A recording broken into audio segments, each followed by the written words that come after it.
सभी को जय मसीह। क्या आपने सोचा है कि आखिर हम गरीब क्यों हैं? जो मसीह लोग हैं उसको यह बात को ध्यान देना पड़ेगा कि हमारा फैमिली का ज़रूरत पूरा नहीं हो पाता है। कमी के कारण कई प्रकार के टेंशन उत्पन्न होता है। आखिर अभी तक भुखमरी, गरीब, लाचार क्यों है? यदि अभी भी ऐसा स्थिति है तो आपका ऊपर परमेश्वर का वह श्राप जो आदम हवा को दिया था वह श्राप अभी नहीं मिटा है, और वह श्राप हटेगा तभी आपका यह स्थिति ठीक होगा। क्योंकि परमेश्वर को वह श्राप लाखों हजारों व्यक्ति पे अभी भी काम कर रहा और आगे भी काम करेगा। जब तक वह श्राप नहीं हटेगा तब तक गरीबी आपका जीवन से नहीं जाएगा। चलिए आपको वह वचन दिखाते हैं जो परमेश्वर ने पहले आदम और हवा को श्राप दिया था, और वह श्राप को कैसे हटाना है, कैसे उस श्राप से मुक्ति पाना है, इसी बाइबल में दिया हुआ है। तब जाके आपका स्थिति ठीक होगा। और यह बात आप नहीं सुने होंगे, और यह बात सत्य है, और यह बात बाइबल में है। तो चलिए उस आदम के श्राप का जो परमेश्वर ने दिया था उसे आपको दिखाते हैं। उत्पत्ति अध्याय 3 वचन 17 से। और आदम से उसने कहा, तूने जो अपनी पत्नी की बात सुनी और जिस वृक्ष के फल के विषय में तुझे आज्ञा दी थी कि उसे ना खाना, उसको तूने खाया है, इसलिए भूमि तेरे कारण श्रापित है।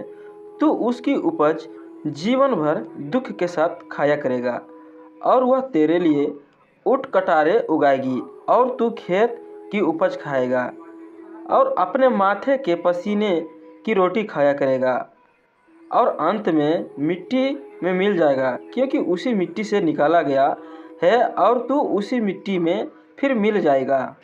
जैसे कि इस वचन में लिखा है कि जब परमेश्वर ने आदम और हवा को श्राप दिया, जो परमेश्वर के विरुद्ध आदम हवा ने काम किया फल खा के, तो परमेश्वर ने आदम को यह श्राप दिया, तेरे कारण भूमि श्रापित हो गया, तू उसका उपज जीवन भर दुख के साथ खाया करे, और वह भूमि तेरे विरुद्ध ऊँट कटारे उगाएगी।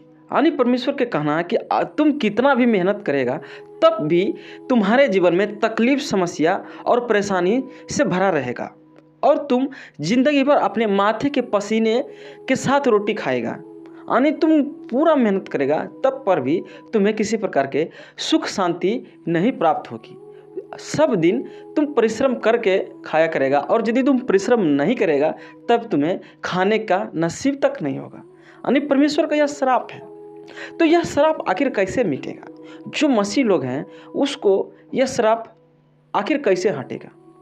तो सबसे पहले इस मसीह ने जब इस पृथ्वी पे आया तो इस मसीह ने कहा कि मैंने सबके लिए अपना देह देता हूँ। प्रभु इस मसीह ने सभी व्यक्ति को जो इस मसीह को ग्रहण किया है उसका सारा श्राप अपना देह पर उठाया। तो सभी मसीह भाई बहन अपना हृदय से मसीह के ग्रहण किए हैं तो उसका श्राप मिट गया है। दूसरा बात, जो परमेश्वर ने कहा कि तू अपना जिंदगी भर पसीना की रोटी खाया करेगा, और तेरे विरोध में खेत ऊँट कटारे उगाएगी। तो आखिर कौन सा ऐसा व्यक्ति है जो कि पसीने के साथ रोटी खाया करता है, भूमि पे कड़ी मेहनत करता है, तो पर भी उसका जीवन में, उसका परिवार में सुख शांति नहीं आता? आपने देखा होगा कि अधिकतर कुछ छोटे किसान, गरीब मजदूर ऐसे लोग हैं जो कि इस श्राप में अधिकतर पड़ा होता है। जो परमेश्वर ने कहा है हूबहू उसी प्रकार से उसका जीवन में देखने को मिलता है कि वह खूब परिश्रम करता है तो पर भी पसीने के साथ रोटी खाया करता है, और कितना भी मेहनत करता है, कितना भी कमाता है, तब पर भी उसका जीवन में, उसका परिवार में सुख शांति, अच्छी सुविधा नहीं मिल पाता है। तो सबसे पहले आप जो परमेश्वर जो श्राप दिया है इस काम को आपको बदलना है। आप मसीह हैं तो आपको काम करने का तरीका को बदलना है। जिस प्रकार से पहले आप मेहनत मजदूरी करते थे, आपको कुछ अच्छे तरीके के काम करना है, और धीरे धीरे वह श्राप से आप छुटकारा पाएंगे। क्योंकि परमेश्वर ने कहा कि कड़े मेहनत के साथ यदि आप मजदूरी के काम करते हैं, खेती में काम करते हैं, तो आप जिंदगी भर उस श्राप में बंधे रहेंगे।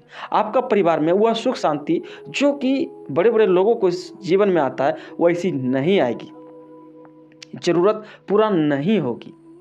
और उस श्राप में पड़े रहेंगे। इसलिए सभी मसीह भाई बहन जो इस मसीह को ग्रहण किए हैं उसको काम करने का तरीका बदलना पड़ेगा। वह ऊँट कटारे उगाने वाली मेहनत नहीं करना है, वो पसीने बहाने वाला, धूप में काम करने वाला वैसी काम नहीं करना है।